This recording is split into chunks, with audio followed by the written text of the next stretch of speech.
Eu agora quero começar a discutir com você as leis da riqueza.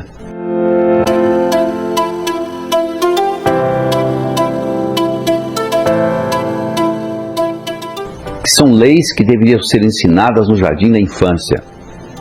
Isso funciona, é igual gravidade, funciona em qualquer parte do mundo.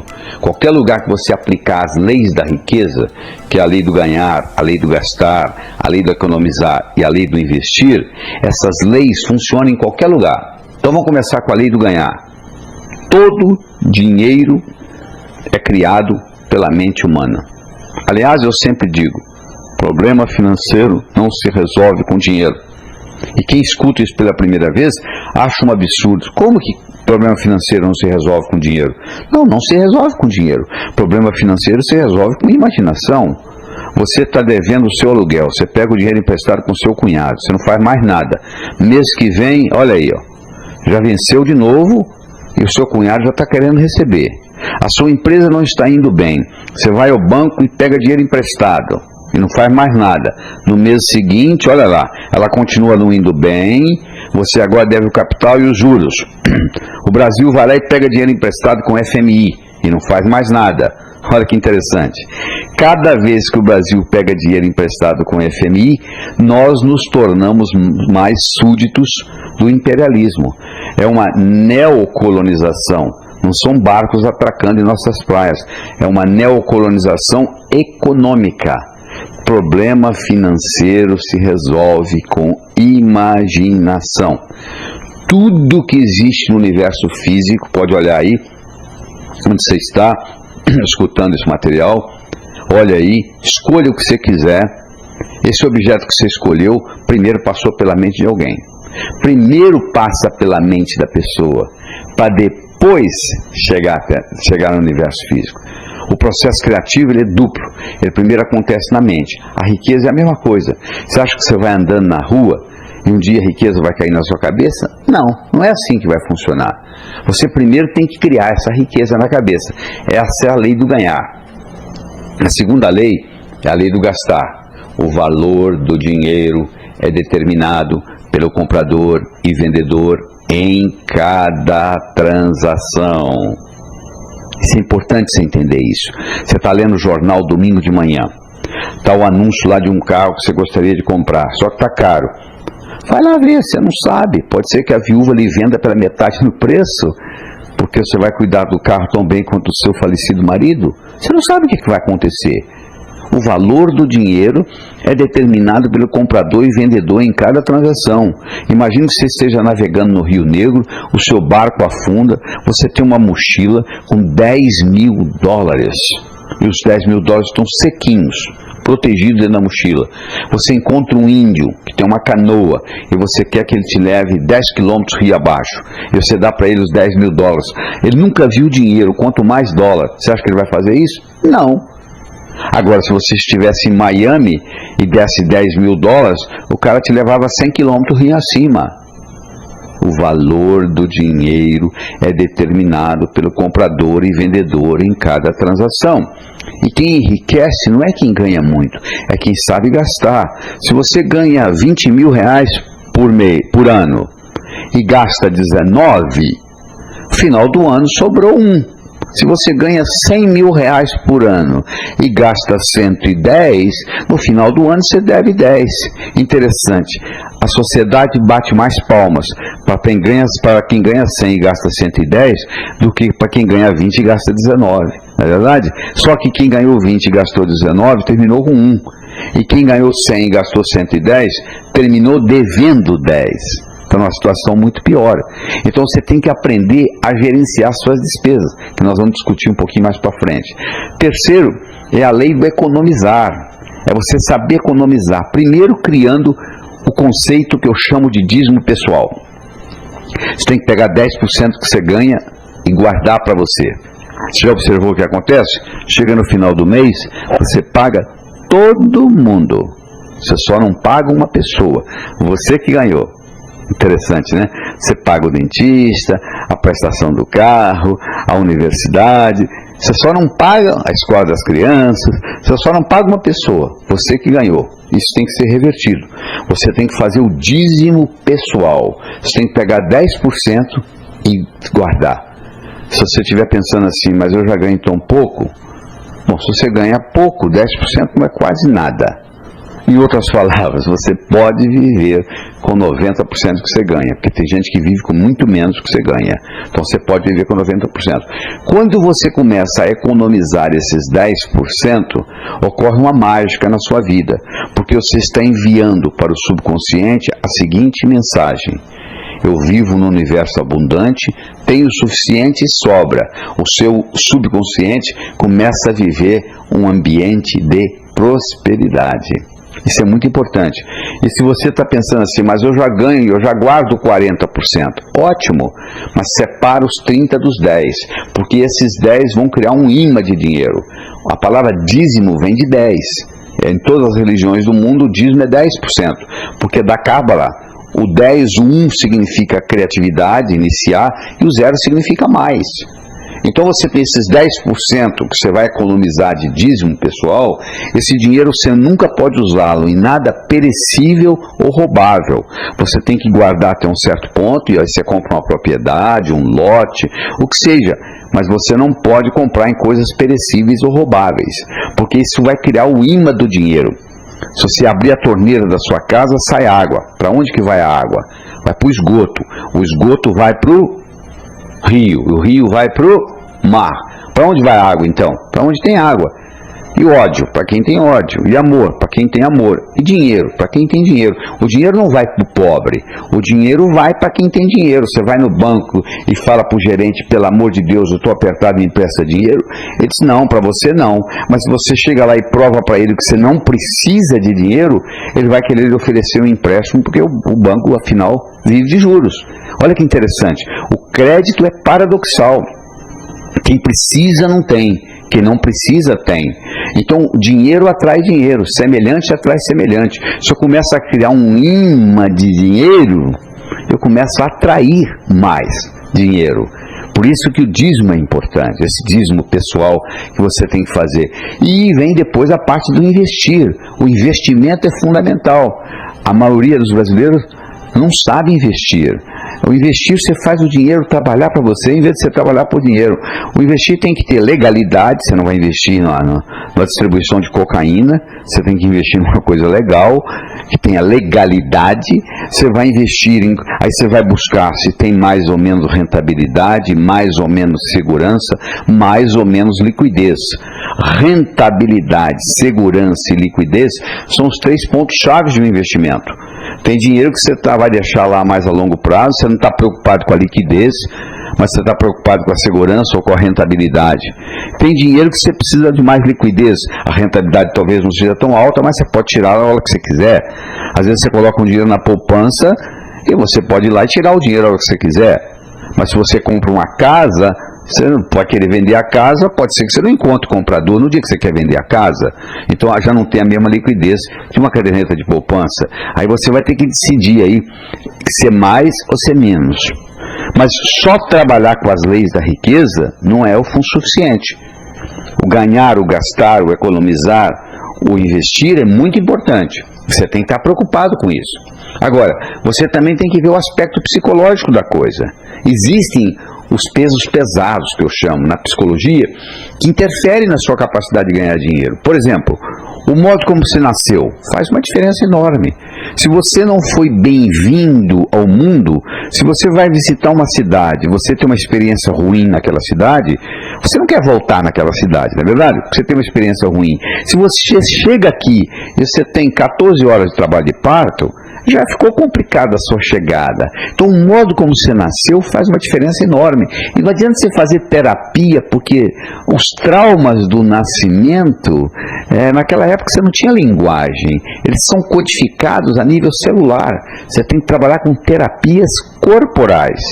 Nós temos um curso chamado Sintonia, fazemos no Brasil 5 vezes por ano, vem gente do mundo inteiro, são 39 horas de trabalho, 12 no primeiro dia, 17 no segundo e 10 no terceiro, fazemos no Hotel Fazenda, é uma sexta, sábado e domingo, e as pessoas vêm, fazem essa sintonia, e na primeira noite nós transformamos a sala, que é enorme, num grande útero, onde nós colocamos uma música alta, que foi gravada em Atlanta, Geórgia, por um dispositivo colocado dentro do útero de uma mulher grávida. Então o som que você escutava quando você estava no útero da sua mãe é jogado naquela sala. Nós colocamos essência que dá um aroma de maternidade, de lavanda, e nós fazemos uma respiração onde você respira, inspira, expira, inspira, expira, e você cria o que em medicina nós chamamos de uma alcalose respiratória, e você volta à sua vida intrauterina. E você tem a sensação dos traumas e você libera, tem uma catarse dos traumas que ocorreram com você durante isso. Existem no Brasil muitos terapeutas que trabalham com renascimento, você tem que buscá-lo, ver se eles são de credibilidade e fazer essa experiência. Ou você pode ligar para o nosso escritório em São Paulo, o código aqui de São Paulo é 11, o telefone é 38890038, e se informar quando será o próximo curso Sintonia, que não cuida só disso não, cuida de muitas outras coisas. Nos 2 primeiros dias nós trabalhamos com a parte pessoal, lavamos a sua alma, e no terceiro dia lhe damos uma visão empresarial. Então esse é o problema do nascimento. O segundo é a síndrome da desaprovação dos pais. Eu não posso ganhar muito mais dinheiro que meus pais, porque eles vão se sentir humilhados. Então eu vou ganhar mais, mas um pouco mais. Então se você tem a síndrome de desaprovação dos pais, se você tem essa necessidade de não ganhar muito mais do que seu pai, às vezes essa necessidade até é inconsciente, 30% das pessoas no mundo têm a síndrome de desaprovação dos pais, que funciona na roda da abundância como se fosse um freio de mão. Essa é a grande verdade. Então 30% das pessoas têm, eu não sei se é o seu caso, mas o fato é que essa síndrome da desaprovação dos pais, ela trava a roda da abundância. E você tem que trabalhar isso psicologicamente primeiro, para depois saber usar inteligentemente as leis da riqueza, o ganhar, o gastar, o economizar e o investir. A negatividade específica são aquelas negatividades com relação a dinheiro, né? Dinheiro é sujo, gente rica não entra no céu, eu prefiro ser pobre e honesto do que rico e desonesto, que nós já discutimos nesse material, em que você tem que reverter isso na sua cabeça. E a sensação de morte iminente, é você ter aquela sensação de que você vai morrer a qualquer momento. Então, a pessoa que tem um sofrimento no nascimento, e quando ela respira pela primeira vez, ela respira, porque o nascimento aqui fora da vida intrauterina começa com uma inspiração, e a vida termina com uma expiração. Por isso, quando alguém morreu, se diz fulano expirou, né? Morreu. Quer dizer, parou de respirar.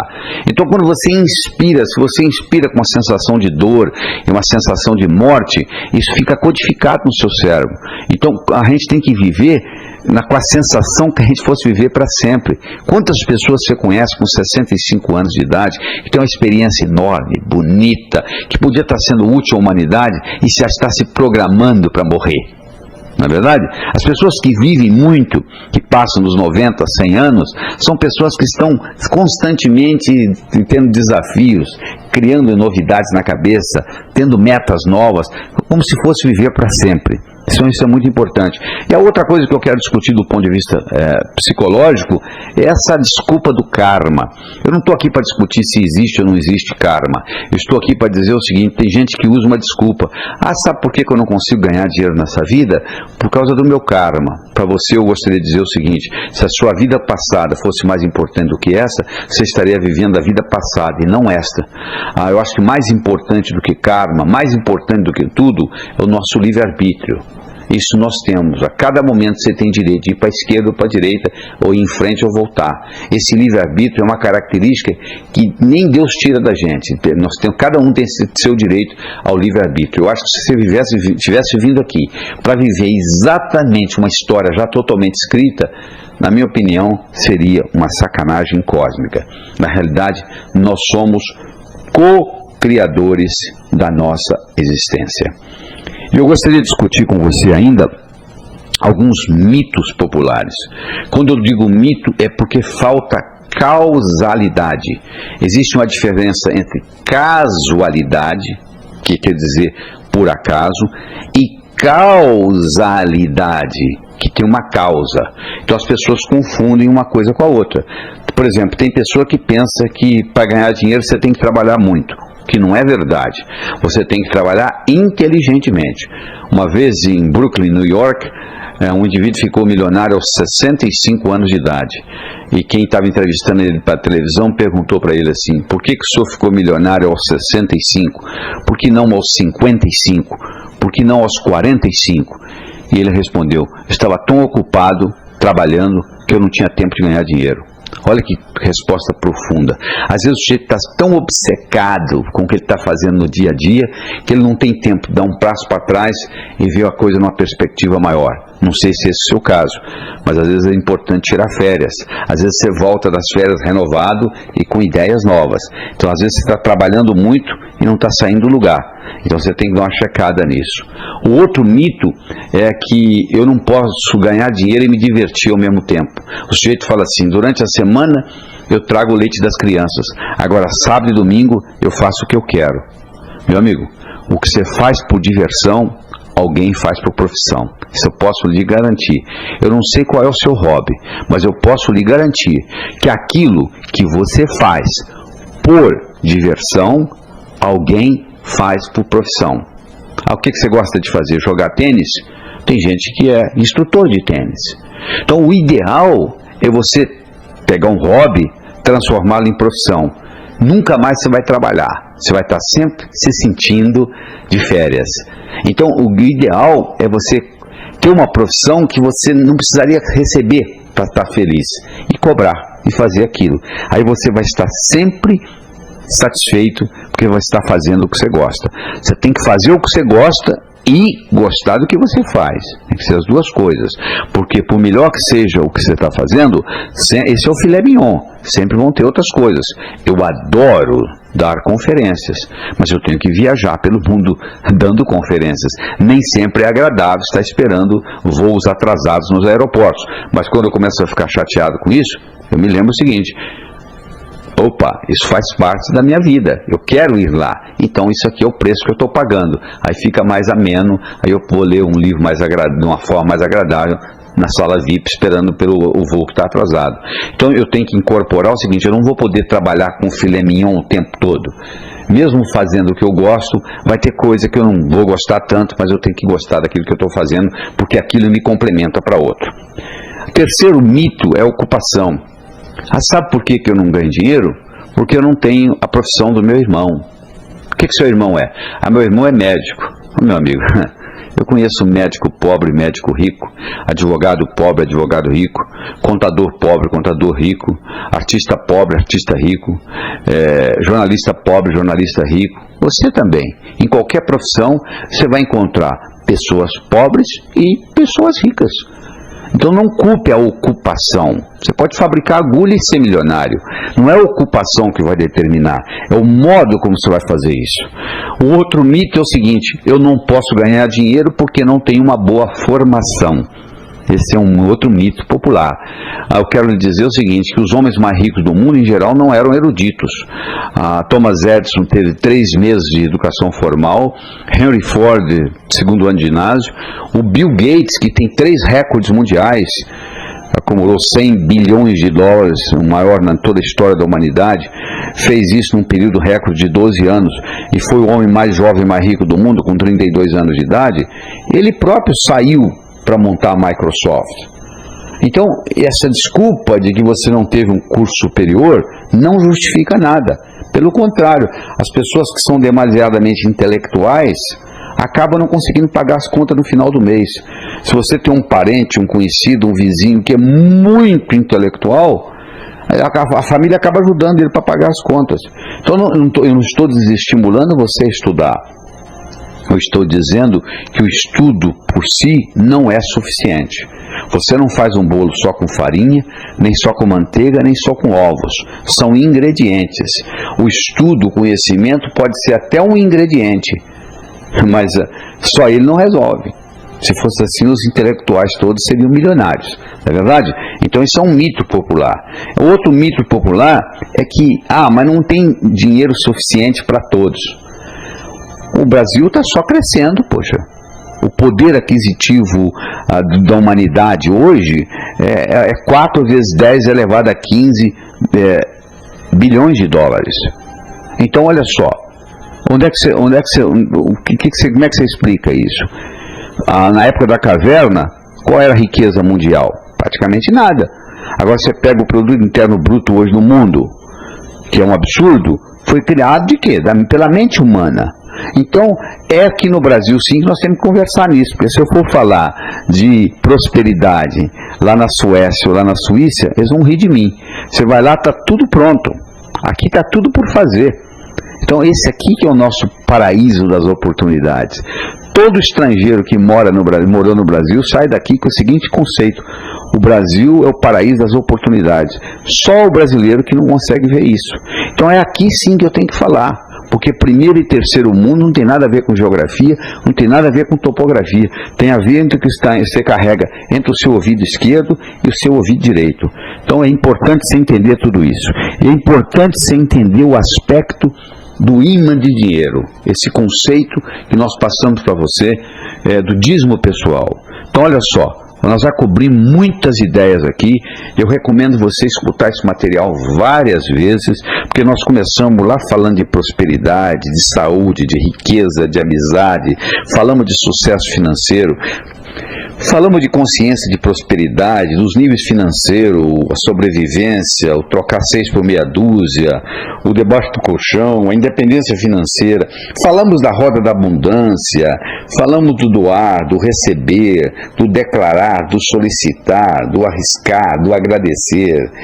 Abordamos o aspecto da ciência, da filosofia, da psicologia. Apresentamos aquele modelo de mente do pensador e do provador. O pensador pensa, o provador prova o que o pensador está pensando. Se você muda o seu pensamento, você muda a sua vida. Mostramos o processo criativo, onde você passa a ser co-criador da sua existência, onde você tem o princípio da autoanálise, você tem o princípio das sugestões, você tem o princípio de metas. Fizemos a diferença entre objetivo e meta. A meta é Chicago, o objetivo, o propósito é você viajar oeste, que você nunca vai chegar, você só cumpre o seu propósito na hora que você morrer. Se você estiver vivo, significa que você ainda está trabalhando com o seu propósito. Aí trabalhamos com as leis da riqueza, a lei do ganhar, a lei do gastar, a lei do economizar, a lei do investir.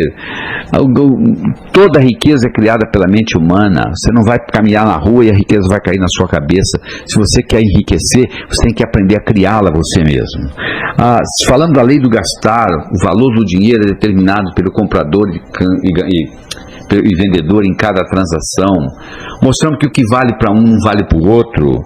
Falamos da importância da economia, de você saber economizar, de você separar os 10%, de você trabalhar com a generosidade, de você trabalhar com a caridade. Falamos a importância do investir, você colocar o dinheiro trabalhando para você, em vez de você trabalhar por dinheiro. Falamos da importância da liquidez, da rentabilidade, da segurança e, claro, da legalidade do seu investimento. Abordamos os aspectos psicológicos da prosperidade, falando da importância dos traumas de nascimento que você tem que liberá-los com terapia que chama Rebirthing, criado pelo Leonard Orr, um discípulo de Freud. Falamos sobre o karma, aí discutimos mitos. Uma coisa é casualidade, outra coisa é causalidade, que não são sinônimos. Trabalhar muito não é causa de riqueza. Eu trabalho muito, então não é que eu não estou dizendo você para não trabalhar, mas acontece que só trabalhar não é suficiente. Você deve procurar uma coisa que você gosta e fazer do seu hobby a sua profissão. Mais importante que a sua erudição é a sua competência de ação. Não adianta você estudar muito o que está no livro, você tem que colocar a coisa em prática. E você tem que, a sua formação não necessariamente o fato de você ter um nível superior, deixar de ter um nível superior, você vai ganhar mais ou menos dinheiro. E o universo é um lugar potencialmente abundante. Eu quero terminar aqui com a história.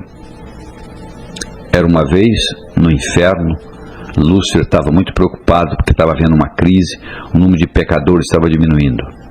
Ele convocou uma reunião de marketing e começou a discutir e escutar conselhos e opiniões do pessoal.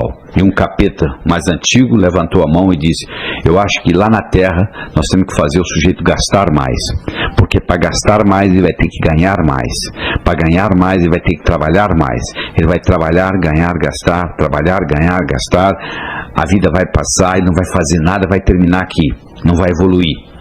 Aí o Lúcifer falou: sua opinião é muito boa, mas eu quero escutar outros. Um outro capeta levantou a mão e disse: eu acho que lá no planeta Terra a gente deve fazer o ser humano só gostar do outro, só se preocupar com o outro, só fofocar sobre o outro, só cuidar do outro, não ter amor próprio, não cuidar de si próprio, não evoluir e terminar aqui. E o Lúcifer disse: a sua opinião também é boa, mas eu quero escutar mais. E um capetinho estagiário, um diabinho estagiário levantou a mão. Lúcifer olhou para ele com a cara feia, perguntou o que ele queria. Ele disse: eu quero dar uma opinião. Escolhe a sua opinião. Por que a gente não faz no planeta Terra o ser humano ter a pensar que ele vai viver para sempre? E Lúcifer então perguntou: e o que tem a ver pensar que vai viver para sempre e vir para o inferno? Ele disse: o sujeito vai pensar que vai viver para sempre, ele vai deixar o importante para amanhã, para amanhã, para amanhã. A vida vai passar, ele não vai fazer nada, não vai evoluir, vai terminar aqui. Diz que a face de Lúcifer se iluminou. Ele disse: é isso que nós vamos fazer. Sabe o que o diabo fez? Ele colocou na mente de cada um de nós a semente da eternidade. Você pensa que seu primo vai morrer antes de você, que seu vizinho vai morrer antes de você, que seu chefe vai morrer antes de você, mas você não. Você vai ficar aqui para a eternidade. Aí sabe o que você faz? Como a maioria dos que já morreram, você vai deixando para amanhã, para amanhã, para amanhã. Se você fosse no cemitério e conversasse com quem, entre aspas, está morando lá, eles iam dizer que a vida foi curta, que não deu tempo de fazer o que eles tinham que fazer. Você está escutando esse material todo, e você vai colocar ele em prática? Ou é apenas um exercício para escutar? Eu recomendo que você escute ele pelo menos 5 vezes, para mexer na sua estrutura psicológica, e coloque em prática. Porque não adianta só você escutar. Você tem que colocar em prática. Esse conhecimento só vai ter valor o dia que ele passar do campo do pensamento para o campo da ação. Eu espero que novos caminhos se abram à sua frente, que o vento sopre levemente às suas costas, que o sol brilhe suave e morno no seu rosto, que a chuva caia de mansinho em seus campos. E até que nos encontremos de novo, que Deus lhe guarde nas palmas de suas mãos. Até logo.